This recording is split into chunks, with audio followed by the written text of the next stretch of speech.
University کو الوداع کہا اور اپنا سامان اٹھا کر ٹانگے میں رکھا اور اپنے گھر کی راہ لی۔ ریل کے ڈبے میں بیٹھا میں یونیورسٹی اور اپنے سبھی دوستوں سے بہت دور جا رہا تھا۔ خوشیوں اور لاپرواہی کا دور اپنے اختتام کو پہنچ گیا تھا۔ گھر آ کر اپنوں سے اتنے لمبے عرصے بعد مل کر خوشی نہیں ہو رہی تھی۔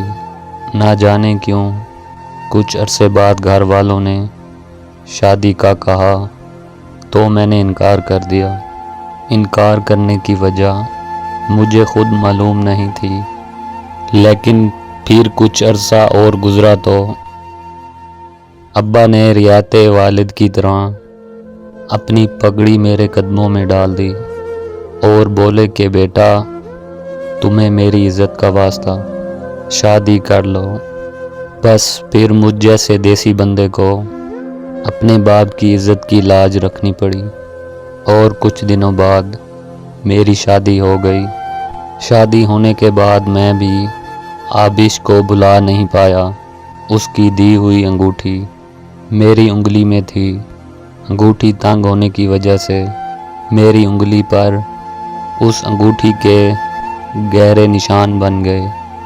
وہ نشان مجھے آبش کی یاد دلاتے تھے۔ وقت کسی بے لگام گھوڑے کی طرح گزرتا رہا۔ اس سارے عرصے میں بہت کچھ بدل گیا تھا۔ میں 2 بچوں کا باپ بن گیا تھا۔ ایک بیٹا تھا جس کا نام ایان علی تھا اور ایک بیٹی جس کا نام آبش تھا۔ میں نے سوچ رکھا تھا کہ میں اپنی بیٹی کو اس کا نام دوں گا، اسے کسی بھی صورت اپنے قریب رکھوں گا، ہر روز اس کو دیکھوں گا، پیار کروں گا، ڈھیر ساری باتیں کروں گا۔ شاید ایسا کرنے سے میرے دل کو کچھ سکون مل سکے۔ ایک سردیوں کی جاڑے والی شام میں لاہور کی مارکیٹ میں کسی کام سے گیا تھا، جب مجھے اپنے سامنے ایک خاتون بہت دیر سے مجھے تکتی نظر آئی۔ اس کے چہرے پر نقاب تھا مگر اس کی آنکھیں جانی پہچانی تھی۔ ایک دم سے میرے ذہن میں دھماکہ سا ہوا، آبش، میں نے دل ہی دل میں کہا تھا۔ اس خاتون نے اپنے چہرے سے نقاب ہٹا دیا۔ اس کا ایسا کرنا تھا کہ میرا دل مٹھی میں آ گیا۔ وہ وہی تھی آبش، میری دوست، میری سہیلی، میری بے چینی کی اکلوتی وجہ۔ میں حیرت سے اس کو دیکھے جا رہا تھا۔ وہ چلتی ہوئی میرے سامنے آ گئی۔ وہ بھی مجھے بڑی حسرت بھری نظروں سے دیکھ رہی تھی۔ اس کی آنکھیں وہی کچھ بیان کر رہی تھی جو وہ اس آخری دن کہہ نہیں پائی تھی۔ کیسے ہو آلف؟ اس کی آواز ایک لمبے عرصے بعد سنتے ہی دل کو سکون مل گیا تھا۔ میں نے ایک پل کے لیے سکون سے آنکھیں بند کر لی اور اس کی کوئل جیسی آواز کو اپنے دل میں قید کرنے لگا۔ میں ٹھیک ہوں، تم سناؤ؟ میں بھی ٹھیک ہوں۔ یہاں کیسے آنا ہوا؟ بس ایک کام کے سلسلے میں اپنے مال علمی شہر آنا پڑا۔ بس واپس جانے ہی لگا تھا کہ تم نظر آ گئی۔ شادی کر لی؟ اس نے اچانک سے سوال کیا۔ میں نے دل پہ پتھر رکھتے ہوئے سر کو ہلا کر جواب دیا۔ ایک دم سے اس کے چہرے پر اسی جاڑے کی شام جیسا منظر بن گیا، جیسا منظر اس آخری ملاقات کے موقع پر تھا۔ کتنے بچے پیدا کر لیے؟ اس نے خود کو نارمل ظاہر کرنے کی ناکام کوشش کرتے ہوئے ہلکے سے مسکرا کر پوچھا۔ ایک بیٹا اور ایک بیٹی، میں نے مختصر جواب دیا۔ کیا نام ہے تمہارے بچوں کا؟ نہ جانے وہ کیا پوچھنے کی صحیح کر رہی تھی۔ بیٹے کا نام ایان علی ہے۔ بیٹی کا نام بتاتے ہوئے تمہیں شرم آتی ہے؟ اس نے ہنستے ہوئے کہا تھا۔ آبش، ہاں بولو، سن رہی ہوں میں۔ اس نے سمجھا تھا میں اس سے مخاطب ہوں۔ میری بیٹی کا نام آبش ہے۔ میں نے گہری نظروں سے آبش کو دیکھا، جس کی ہنسی ایک دم سے رک گئی تھی۔ وہ بہت زیادہ حیرت اور سنجیدگی میں مبتلا ہو گئی تھی۔ وہ کچھ نہیں بولی، صرف مجھے پیار بھری نظروں سے دیکھتی رہی۔ چلو آؤ، میں تمہیں ایک جگہ پر لے چلتی ہوں۔ اس نے میرا ہاتھ تھامنا چاہا مگر ایک پل میں رک گئی۔ میری طرف اپنے بڑھتے ہاتھوں کو اس نے پیچھے ہٹا لیا۔ وہ مجھے ٹانگے پر بٹھا کر ایک یادوں بھری جگہ لے آئی۔ میں سوچ رہا تھا کہ وہ کتنی بدل گئی۔ کار میں بیٹھنے والی لڑکی ٹانگے پہ کیسے سکون سے بیٹھی تھی۔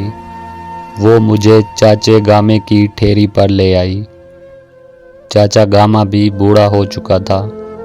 آبش کو دیکھ کر چاچے گامے نے اس سے جلدی سے سوال کیا، آبش پتر، اج خیر دسی، دیر کیوں کر دیتی آنج؟ چاچے گامے کے سوال سے مجھے اندازہ ہوا کہ آبش وہاں روز ہی آتی تھی، تبھی تو چاچا گاما اس سے اس بارے میں سوال پوچھ رہا تھا۔